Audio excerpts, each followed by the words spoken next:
A single dad saw little twin girls abandoned on the road on Christmas Eve, but when 5-year-old Faith whispered who really left them there and how long they'd been waiting in the freezing snow, his whole world shifted in ways he never saw coming. Before we continue, please tell us, where in the world are you tuning in from? We love seeing how far our stories travel. Michael Brennan had been driving these empty back roads for 3 hours, trying to escape the suffocating silence of another Christmas Eve alone, when his headlights caught something that made his blood run cold. 2 small figures, barely visible through the swirling snow, huddled together on the side of Route 47. At first, he thought his eyes were playing tricks on him. The snow had been falling heavily for hours, and visibility was getting worse by the minute.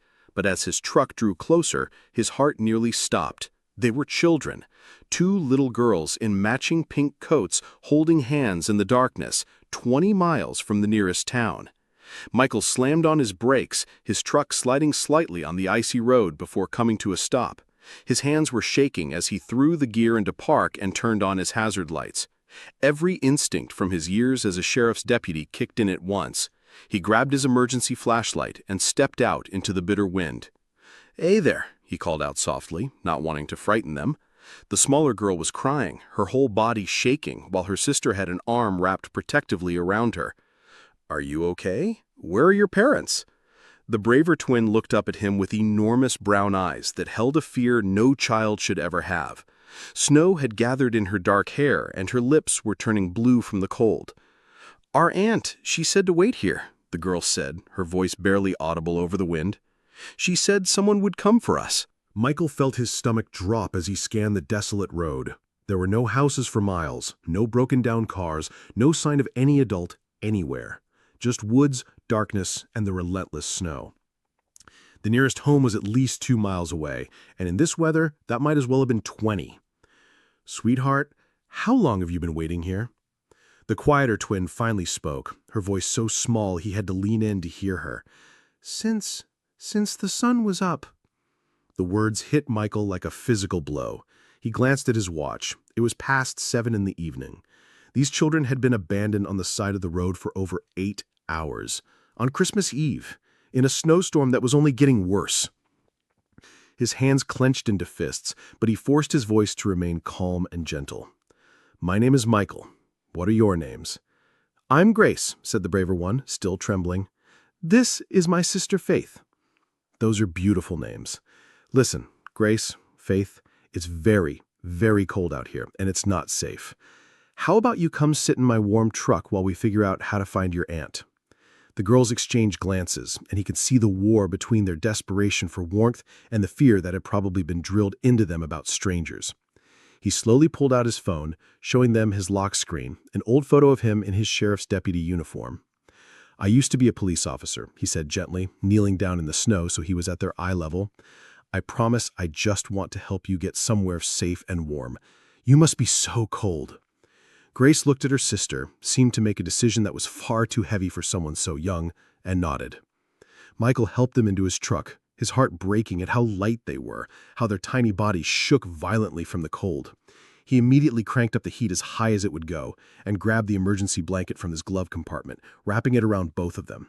They huddled together on the passenger seat like 2 birds seeking warmth. From his thermos, he poured hot chocolate into the lid, a habit from his patrol days, always having something warm on cold nights. "Here, this will help warm you up. Share it carefully, okay?" As they sipped the hot chocolate, passing it between them with practiced fairness, Michael tried to piece together what kind of monster would abandon 2 children on a deserted road in a blizzard. "Can you tell me your aunt's name?" he asked, pulling out his phone to call for help, only to find no signal. The storm must have knocked out the nearest tower. "Aunt Carol," Grace said, her voice getting stronger as warmth returned to her body. But she's not really our aunt. She just told us to call her that." The story came out in fragments, each piece more heartbreaking than the last. Their mother, Angela, had died 6 months ago, a brain aneurysm that took her suddenly, leaving them orphaned. Their father had never been in the picture, having signed away his rights when they were babies. Since then, they'd been bounced between 3 different foster homes. "The first family was okay," Grace said, quietly, "but they said they couldn't keep us. The second one had too many kids already." "And Aunt Carol?" Michael asked gently, though he could already guess. Faith's small voice answered. She didn't like us very much. She said we ate too much food. And we were too loud, Grace added, her protective instincts showing even now. Even when we tried to be really, really quiet, even when we whispered. Michael's jaw tightened as he navigated the snowy roads toward town. He'd seen a lot during his years in law enforcement, but crimes against children had always been the hardest to stomach. And what else could you call this but a crime? She got money for keeping us, Grace continued, wise beyond her years in the worst possible way. We heard her on the phone. She said we weren't worth the check she got. This morning she put us in her car and drove us out here. She said our real family was coming to get us, that we just had to wait by the road and they'd find us. But nobody came, Faith whispered, tears starting again. I thought maybe we were bad, and that was why nobody wanted us. Michael had to take a deep breath to keep his voice steady. 3 years ago, he'd lost his own daughter Sophie and his wife Catherine in an accident. A delivery driver checking his phone had stolen his entire world in seconds. He thought he knew what heartbreak was, but seeing these two abandoned children opened up a different kind of wound entirely. "Listen to me, both of you," he said firmly. "You are not bad. What happened to you is not your fault. Adults are supposed to protect children, not hurt them. Your Aunt Carol did a very wrong thing, and I'm going to make sure she never does it to anyone else." The Millbrook police station was operating with a skeleton crew when they arrived. Deputy Janet Walker, whom Michael knew from his days on the force, looked up in surprise. "Michael, what brings you out in this storm?" Her eyes fell on the twins, who clung to each other. "And who were these sweethearts?" Michael explained the situation in clipped, professional tones, trying to keep his anger in check. With each detail, Janet's face darkened. She immediately started making calls, but the news wasn't good. "The roads are impassable in half the county," she said quietly to Michael while the girls played with a puzzle in the break room, seemingly just content to be warm and safe. "What about emergency foster families?" Janet shook her head. "All full. It's Christmas Eve, Michael. The only option tonight is the county shelter, but..." She didn't need to finish. They both knew what the county shelter was like on Christmas Eve. Overcrowded, chaotic, filled with adults struggling with their own demons. No place for two traumatized little girls who'd been failed by every adult in their lives except their late mother. Michael looked through the window at Grace and Faith. Grace was helping her sister with the puzzle, patient and protective, while Faith leaned against her, still recovering from their ordeal. Something in his chest, something that had been frozen solid for 3 years, cracked slightly. The words came out before he could stop them. "I'll take them." Janet's eyebrows shot up. "Michael, I still have my foster certification from before. He'd gotten it years ago when he and Catherine had struggled to conceive, back when they thought fostering might be their path to parenthood. Then Sophie had come along, their miracle baby, and the certification had become irrelevant. He'd kept it current even after the accident, though he couldn't have said why. Maybe some part of him had known he'd need it someday." "Are you sure?" Janet asked softly. "I know Christmas is hard for you." "They need somewhere safe and warm tonight. I have space." If this story is touching your heart, remember to subscribe to hear more stories like this. Sometimes the families we find are the ones we never expected. The paperwork was expedited given the emergency circumstances. As Michael drove the girls to his house, he wondered what he was doing. For 3 years, he'd moved through his home like a ghost, maintaining it but not really living in it. Catherine's coffee mug still sat by the kitchen sink. Sophie's drawing still decorated the refrigerator. Her room remained exactly as she'd left it that last morning. "Is this your house?" Faith asked, as they pulled into the driveway of the 2-story colonial that had once been filled with laughter. "Yes, it is." "It's pretty," Grace said softly. "Like a house in a storybook, a happy house." Only if she knew, Michael thought, but he just nodded and helped them inside. He turned up the heat and showed them around, his footsteps echoing in rooms that had been silent for too long. When they reached the hallway upstairs, he paused at a door he hadn't opened in 2 years. Sophie's room. His hand trembled on the doorknob. Behind this door was a museum of his daughter's 6 years of life. every stuffed animal she'd loved, every book they'd read together, the walls still painted the soft pink she'd picked out for her 5th birthday. But these girls needed somewhere to sleep, and somehow Michael knew Sophie would want them to have it. He took a breath and turned the handle. The room was exactly as Sophie had left it. Her favorite teddy bear sat on the pillow. Her drawings were still tacked to the bulletin board.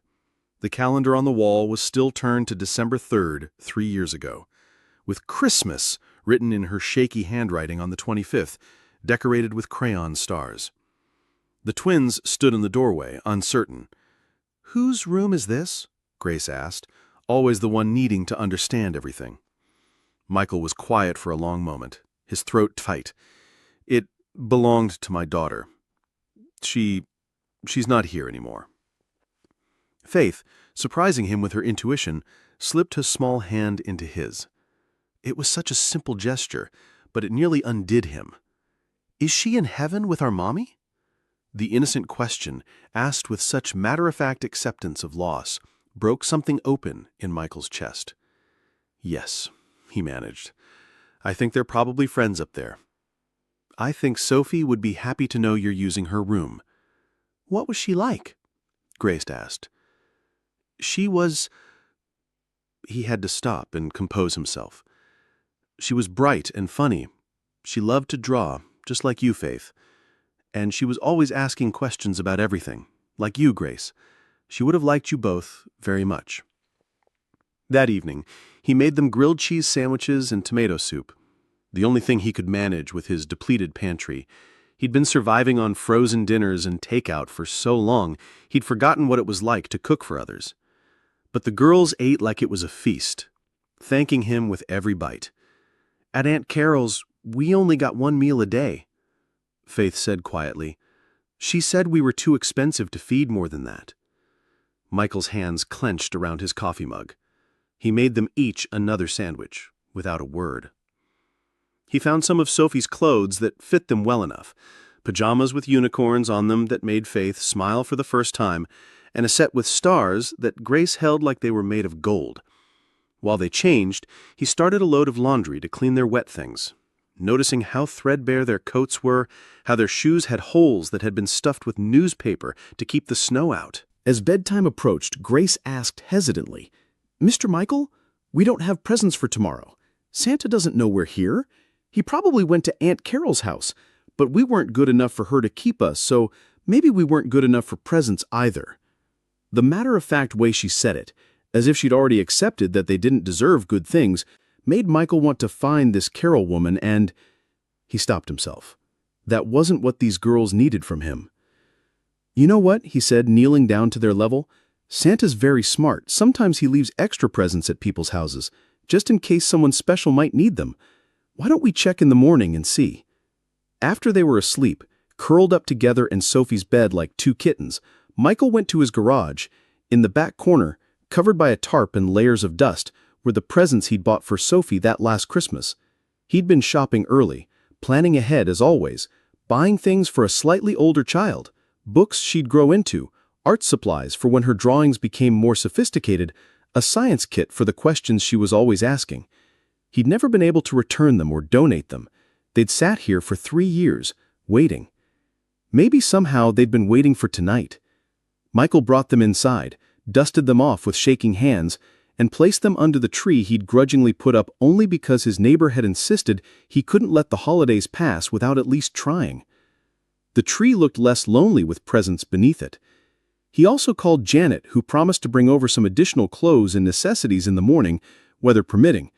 Then he did something he hadn't done in 3 years. He went to his bedroom, to the bed he'd shared with Catherine, instead of falling asleep in the recliner where he'd been spending his nights. He kept the door open, though, in case the girls needed him, in case they had nightmares about being abandoned again, in case they woke up frightened in a strange place. It was Faith's whimper that woke him at 3 a.m. He found her sitting up in bed, tears streaming down her face, while Grace tried to comfort her. Hey, what's wrong?" Michael asked softly, sitting on the edge of the bed. I dreamed we were back on the road," Faith sobbed, "and nobody came. Nobody ever came." Michael gathered her into his arms, and Grace pressed against his other side. You're safe now. You're not on that road anymore. You're here, you're warm, and you're safe. But what if you decide you don't want us either? Grace asked in a small voice. What if we're too much trouble? Aunt Carol said nobody would want us because we're too much work. Michael felt his heart break all over again. How do you convince children who'd been thrown away that they were worth keeping? Listen to me, he said firmly. What Aunt Carol did was wrong. You are not too much trouble. You are not too much work. You are two brave, kind, smart little girls who deserve to be loved and protected.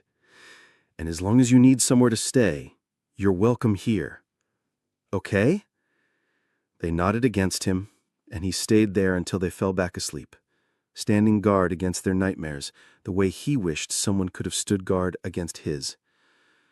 Have you ever witnessed a moment when everything changes, when broken hearts begin to heal? Keep watching to see what Christmas morning brought. Morning came with whispers and giggles. Michael found them in the living room, staring at the presents under the tree with the kind of wonder he hadn't seen in 3 years. Santa found us, Faith exclaimed when she saw him. He knew we were here. He always does, Michael said, surprised to find himself smiling. It didn't hurt as much as he'd expected. The girls opened their presents with a joy that was infectious.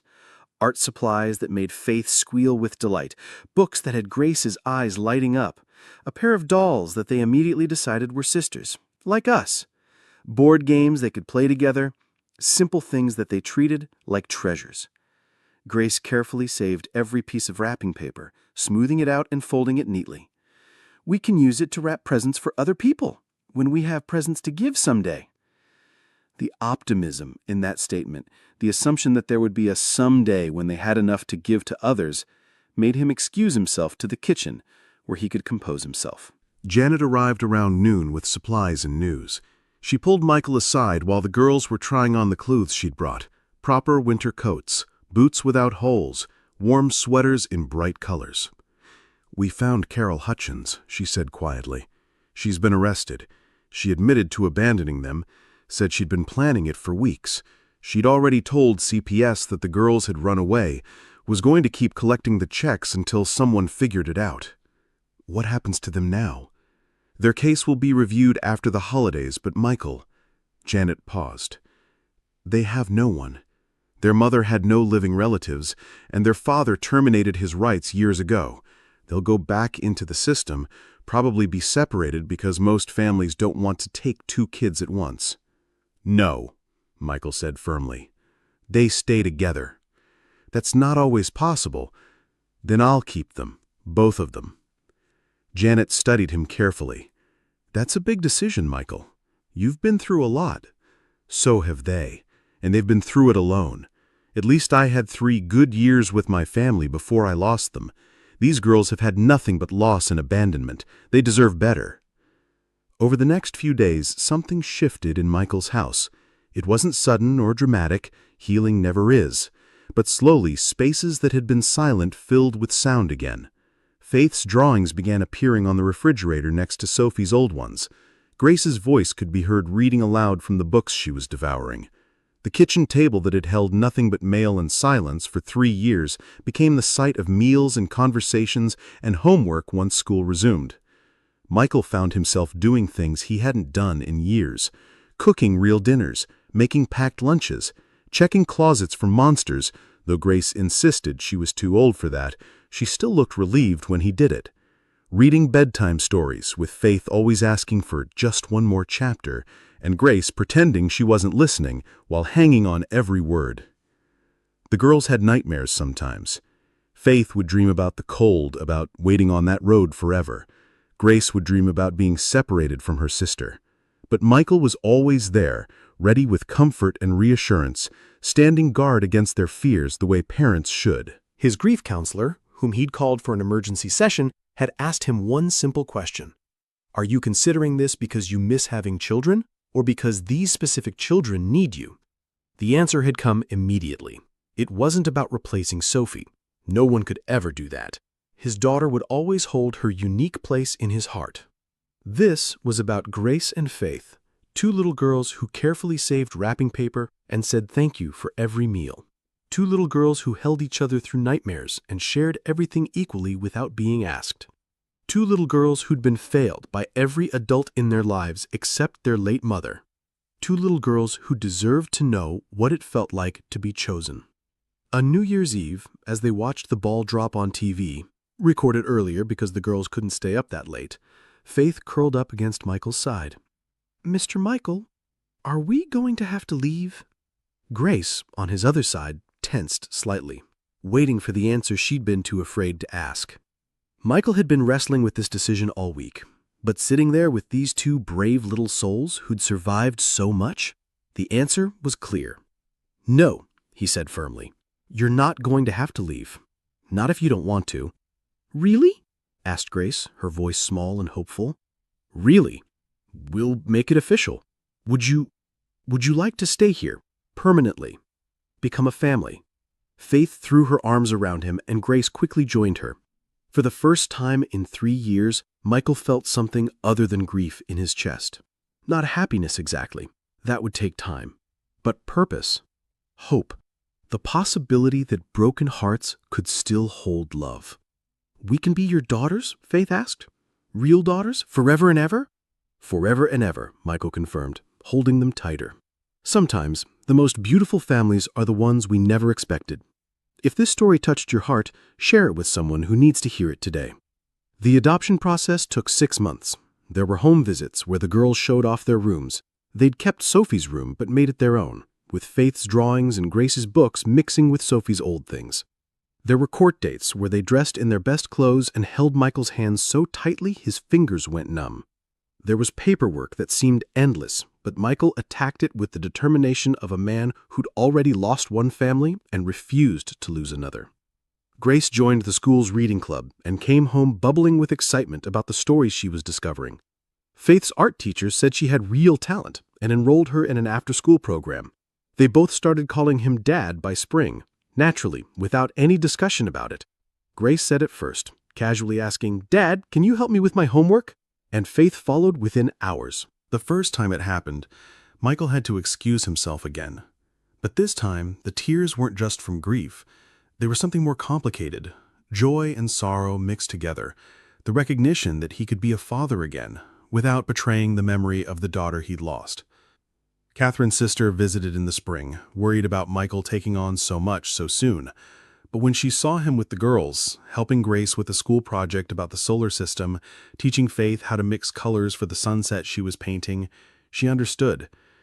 "They're not replacing Sophie," she said quietly. "No," Michael agreed. "They're not. Sophie is irreplaceable. But my heart, it's bigger than I thought. There's room for all of them." On the anniversary of the day he found them, the next Christmas Eve, they established a new tradition. They drove to the spot where he'd first seen them, but this time with a purpose. They'd installed a weatherproof box there, filled with blankets, hand warmers, non-perishable food, and a sign with Michael's phone number. "If you need help, you're not alone." Then they delivered presents to the shelter and served dinner at the community center. The girls insisted on giving away some of their own toys to children who had less, Grace carefully selecting books she thought others would love, Faith creating special drawings for each child. That night, as Michael tucked them in, they still shared Sophie's room by choice, saying they slept better together. Faith said something that stopped him in his tracks. "Daddy, I think Sophie sent us to you." Grace nodded solemnly. "So you wouldn't be alone on Christmas anymore. And so we wouldn't be alone either. She knew we needed each other." Michael kissed both their foreheads, unable to speak for a moment. "I think you might be right." "Is it okay that we talk about her?" Grace asked.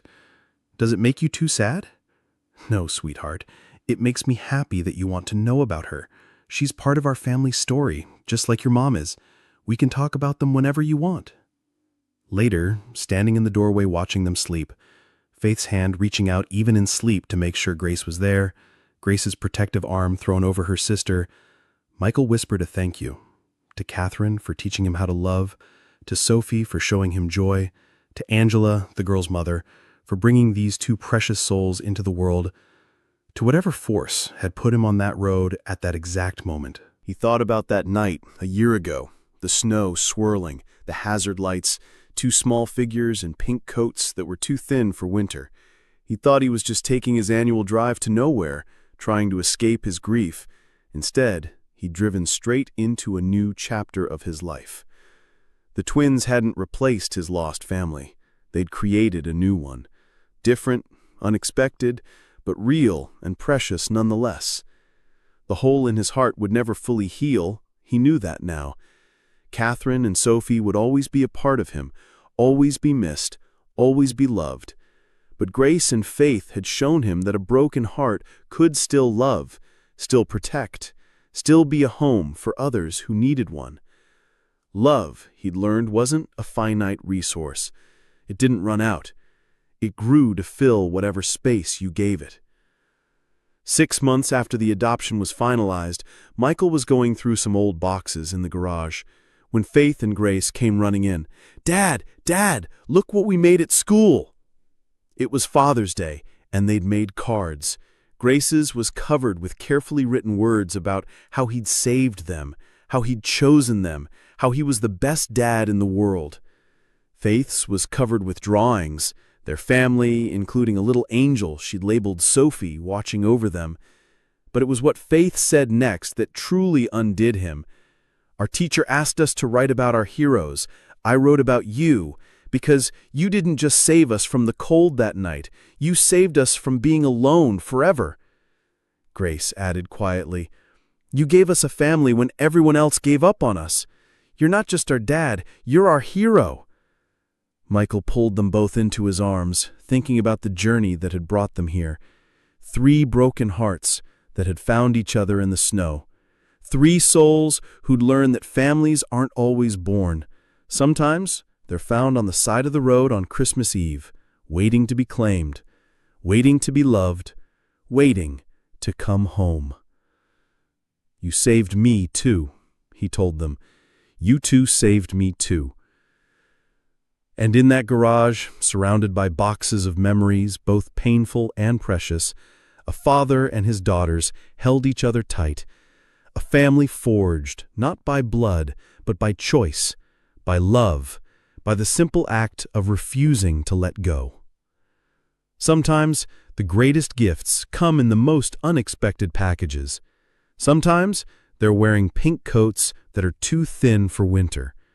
Sometimes they're holding hands in the snow, waiting for someone to stop, to see them, to choose them. Sometimes miracles look like 2 little girls who need a home and a broken-hearted man who needs a reason to heal. Michael had found his reason. Grace and Faith had found their home.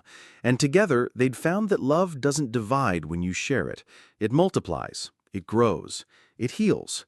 It transforms 2 abandoned girls and 1 grieving father into something beautiful, something whole, something worth fighting for. A family. The truth that had stunned Michael that Christmas Eve wasn't just that someone could abandon 2 innocent children. It was that in finding them, in saving them, they had saved him right back. They'd given him purpose when he'd lost his way. They'd given him love when his heart felt empty. They'd given him a future when he could only see the past. And every Christmas Eve since, as they continued their tradition of helping others, Michael would think about that moment. Hazard lights in the snow, 2 small figures in pink, the decision to stop that changed everything. He'd squeeze his daughter's hands a little tighter and thank the universe for bringing them together. Because families, he'd learned, aren't just about who you're born to. They're about who shows up, who stays, who refuses to let you face the cold alone. And on that snowy Christmas Eve, when the world had seemed its darkest, 3 lost souls had shown up for each other. And that had made all the difference. If this story reminded you that miracles still happen, that families can be found in the most unexpected places, remember to subscribe and share. Because somewhere out there, someone needs to hear that they're worth choosing, worth loving, worth saving. Just like Grace and Faith, just like Michael, just like all of us.